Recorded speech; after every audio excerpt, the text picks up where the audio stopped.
ಅಶ್ಲೀಲ ವಿಡಿಯೋ ಪ್ರಕರಣಕ್ಕೆ ಸಂಬಂಧಿಸಿದಂತೆ ಮಾಜಿ ಸಂಸದ ಪ್ರಜ್ವಲ್ ರೇವಣ್ಣಗೆ ಮತ್ತೆ ನ್ಯಾಯಾಲಯವು 14 ದಿನಗಳ ನ್ಯಾಯಾಂಗ ಬಂಧನ ವಿಧಿಸಿ ಆದೇಶಿಸಿದೆ.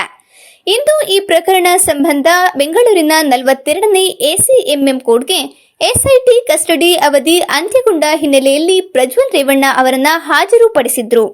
ಈ ಪ್ರಕರಣದ ವಿಚಾರಣೆ ನಡೆಸಿದಂತಹ ನ್ಯಾಯಾಧೀಶರು ಮತ್ತೆ 14 ದಿನಗಳ ಕಾಲ ಮಾಜಿ ಸಂಸದ ಪ್ರಜ್ವಲ್ ರೇವಣ್ಣಗೆ ನ್ಯಾಯಾಂಗ ಬಂಧನ ವಿಧಿಸಿದ್ದಾರೆ. ಇದೇ ಸಂದರ್ಭದಲ್ಲಿ ಪ್ರಜ್ವಲ್ ರೇವಣ್ಣ ಅವರು ಎಸ್ಐಟಿ ಅಧಿಕಾರಿಗಳು ತನ್ನನ್ನ ಚೆನ್ನಾಗಿ ನೋಡಿಕೊಂಡಿಲ್ಲ, ಆರೋಗ್ಯ ಸಮಸ್ಯೆ ಕಾಣಿಸಿಕೊಂಡು ತೋರಿಸಿಲ್ಲ ಎಂಬುದಾಗಿ ನ್ಯಾಯಾಧೀಶರ ಮುಂದೆ ಆರೋಪಿಸಿದ್ದಾರೆ ಎನ್ನಲಾಗ್ತಿದೆ. ಹೀಗಾಗಿ ಎಸ್ಐಟಿ ಅಧಿಕಾರಿಗಳನ್ನ ನ್ಯಾಯಾಧೀಶರು ತರಾಟೆಗೆ ತೆಗೆದುಕೊಂಡ ಘಟನೆಯೂ ನಡೆದಿದೆ ಎನ್ನಲಾಗಿದೆ. ಸ್ಥಳೀಯ ಹಾಗೂ ನಿಖರ ಸುದ್ದಿಗಾಗಿ ಸಬ್ಸ್ಕ್ರೈಬ್ ಆಗಿ ಬೇಮಾ ವಿಜಯ ಡಿಜಿಟಲ್ ಯೂಟ್ಯೂಬ್ ಚಾನೆಲ್ ಹಾಗೂ ಪಕ್ಕದಲ್ಲಿ ಕಾಣುವ ಬೆಲ್ ಐಕಾನ್ ಕ್ಲಿಕ್ ಮಾಡಿ ಕ್ಷಣ ಕ್ಷಣದ ಅಪ್ಡೇಟ್ಗಳನ್ನು ಪಡೆದುಕೊಳ್ಳಿ.